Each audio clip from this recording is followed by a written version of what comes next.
साथियों जय हिंद।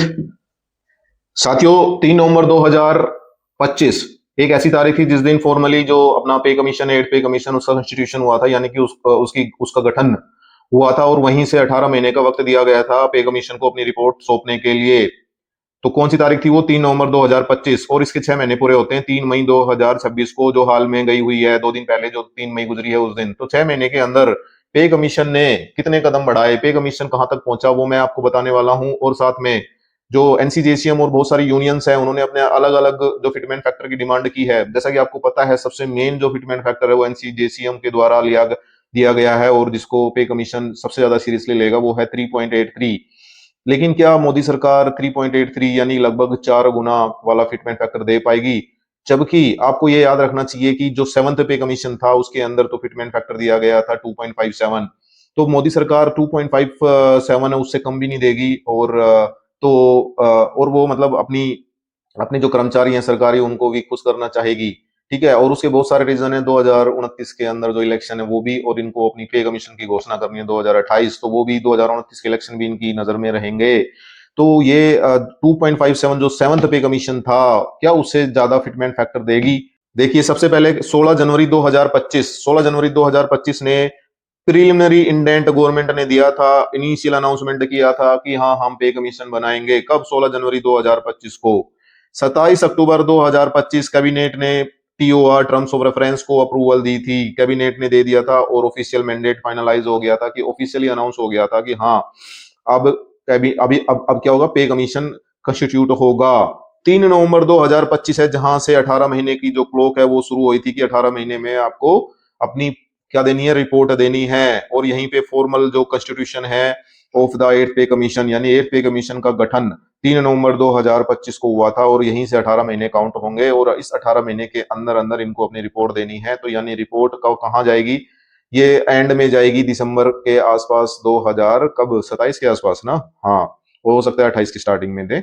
उसके बाद आया कि 1 नवंबर 2026। ये डेट क्यों है इंपॉर्टेंट? एक एक्सपेक्टेड रिस्पेक्टिव इफेक्टिंग डेट की पहले 2016, 1 जनवरी 2016 तक से 16 से जो पे कमीशन था 7वां, वो लागू हुआ था। और 10 साल के बाद 1 जनवरी 2026 से 8th पे कमीशन लागू होगा। तो ये इफेक्टिंग डेट है, ये इफेक्टिंग डेट है जहां से पे कमीशन चालू होगा। तो pay revision, pay and pension revision base the day is tentative for when the recommendation will apply once approved by the government of India. यहीं से अप्लाई होने वाला है, और पूरा एरियर भी यहीं से आने वाला है।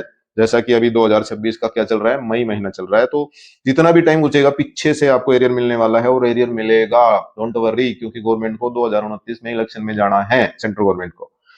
4 फरवरी 2026 officially website and my gov survey launched. Official website launch होगी थी। Digital stakeholder feedback initiated, feedback वगैरह लेने के लिए इन्होंने, पे कमीशन ने अपना अपना जो ऑफिशियली वेबसाइट है उसको चालू कर दिया था। 10 April 2026 staff engagement process contract started and administrative operation accelerate to further facilitate the working of the commission. Administration जो है उसके अंदर स्पीड अप हो गई थी चीजें, और स्टाफ एंगेजमेंट वगैरह स्टार्ट हो गया था फॉर द सीपीसी, पे कमीशन के लिए।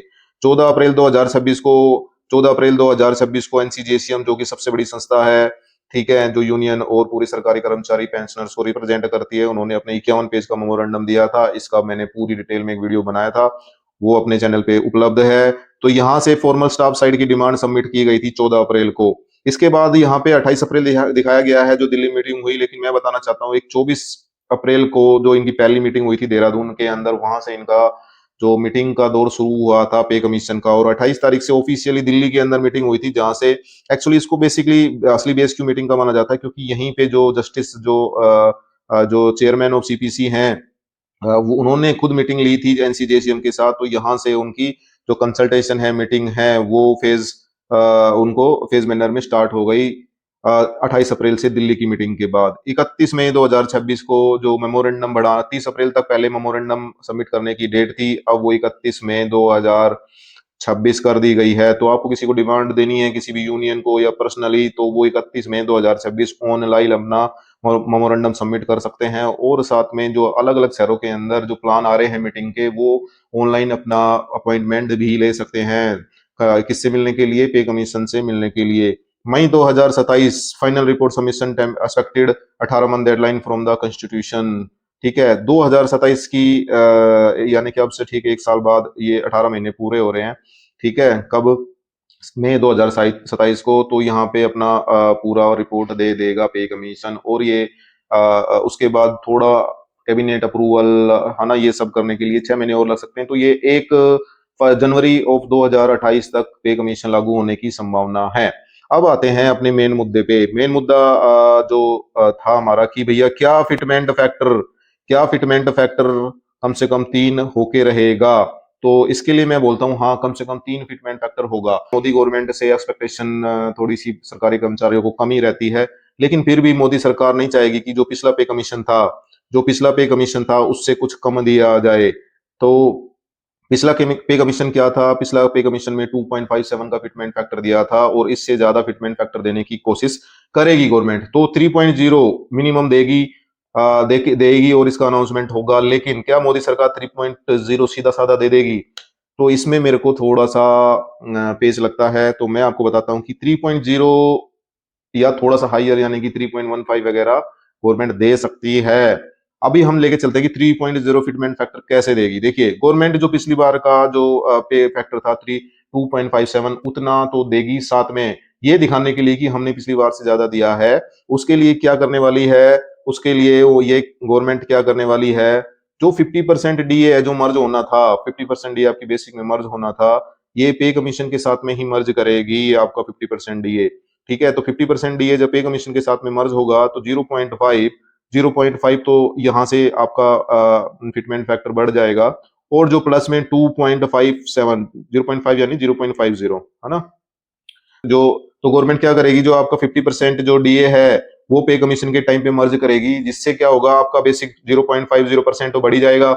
और साथ में क्या करेगी, जो 2.57 जो पिछली सरकार ने बढ़ाया था वो भी उतना इसमें ऐड करके 3.0 कर देगी। तो 3.0 इस तरह से करने वाली है गवर्नमेंट, सीधा साधा नहीं करेगी। ठीक है। उसके बाद आएगा आपका भाई क्यों बढ़ाना है। दूसरा है कि स्ट्रेटेजिक पॉलिटिकल टाइमिंग है, क्योंकि 2029 के अंदर वन नेशन वन इलेक्शन के लिए गवर्नमेंट जाने वाली है, और इसलिए वो अपने सारे कर्मचारी को खुश रखना चाहेगी। 2028 implementation by the central government can serve as strong incentive जो सरकारी कर्मचारी है उनके लिए स्ट्रॉन्ग इंसेंटिव के रूप में दर्शाएगी, साथ में एरियर देगी 2028 में।